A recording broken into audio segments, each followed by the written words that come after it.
Assalamualaikum warahmatullahi wabarakatuh. Selamat siang.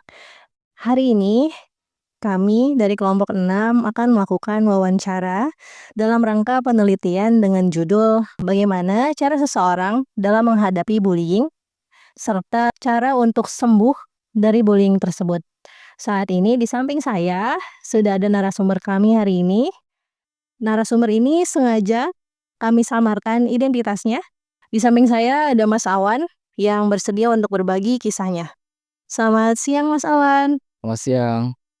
Mas, sebelumnya saya mau mengucapkan terima kasih banyak karena Mas Awan sudah bersedia untuk menjadi narasumber dalam penelitian kami hari ini. Baik, Mas Awan, ada beberapa pertanyaan yang ingin saya tanyakan. Dimulai dari pertanyaan yang pertama dulu ya. Bentuk bullying seperti apa sih yang paling sering Mas Awan terima? Biasanya sih ya bullying verbal yang nginiin ke fisik sama warna kulit saya. Ya saya jadi ngerasa saya minder dari yang lain dan saya kayak ngerasa terisolasi. Mas Awan, berapa lama periode bullying ini terjadi? Sekitar dari kelas 7 sampai kelas 9 SMP. Apa perasaan yang paling dominan yang Mas Awan rasakan setelah kejadian bullying tersebut? Saya merasa jadi malu dan minder kalau ketemu orang yang ngebully saya atau teman-teman sekelas saya waktu itu.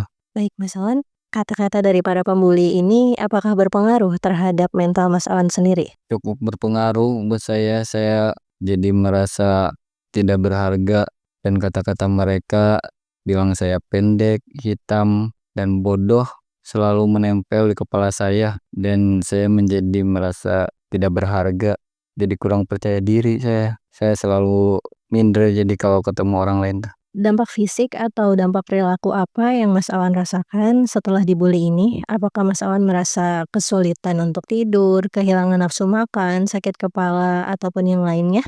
Kalau dampaknya sih mungkin saya kurang tidur, saya sering tidur lebih malam dan sering terbangun.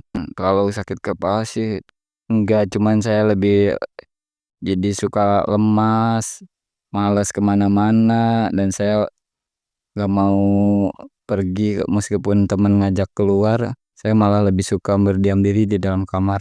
Apakah bullying ini mempengaruhi hubungan Mas Awan dengan orang lain, misalnya keluarga, teman, ataupun pada saat ada orang baru di kehidupan Mas Awan?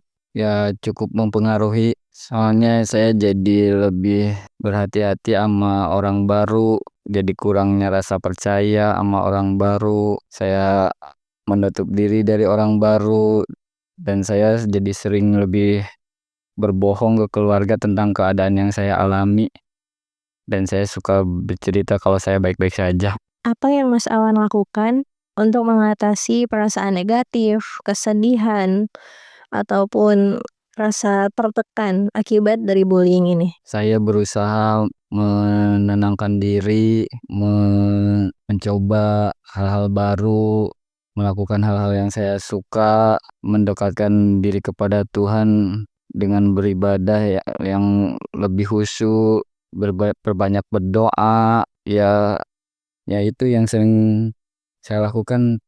Kebanyakan saya melakukan hal-hal yang lebih saya sukai untuk melupakan apa yang pernah saya alami itu. Mas Awan, apakah Mas Awan pernah berusaha untuk mencari bantuan atau dukungan dari orang terdekat? Dan bagaimana respon orang terdekat tersebut terhadap masalah yang Mas Awan hadapi? Saya pernah mencari teman buat cerita. Saya cari teman terdekat saya dan saya cerita ke dia dan dia ngasih saya masukan, motivasi buat saya tentang hal-hal yang diceritakan saya itu semuanya harus dilupakan, jangan disimpan dalam hati apa pikiran karena itu akan berdampak buruk buat saya katanya. Dan mereka sangat mendukung saya untuk menjadi yang lebih baik lagi. Bagaimana kondisi kesehatan mental Mas Awan saat ini? Apa hal terpenting yang membuat Mas Awan saat ini bangkit dan bisa keluar dari masa-masa sulit tersebut? Alhamdulillah saya sekarang merasa lebih lebih percaya diri, lebih senang karena banyak teman dekat saya dan keluarga saya yang memotivasi saya, mendukung saya, ngasih masukan yang baik-baik buat saya. Itu yang membuat saya sekarang jadi lebih baik dan lebih percaya diri untuk menjalani hidup. Mas Awan, apakah ada pesan yang ingin disampaikan kepada orang lain? Ya, pesan saya, tolong jika ada di sekitaran kita orang yang dibully, kita yang lebih berani, kita jangan diam. Soalnya kalau kita diam itu tandanya kita setuju kalau orang itu boleh dibully. Dan sebenarnya ngebully itu tidak bagus sih.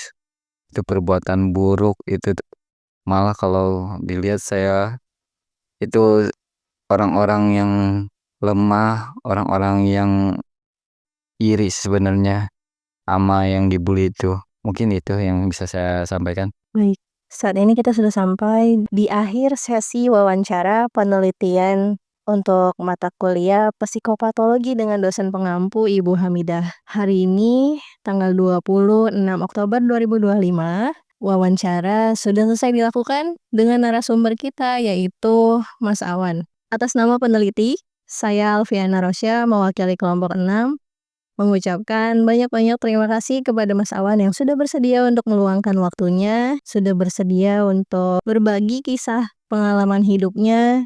Terima kasih banyak Mas Awan, sehat selalu ya. Sama Mbak Alfi.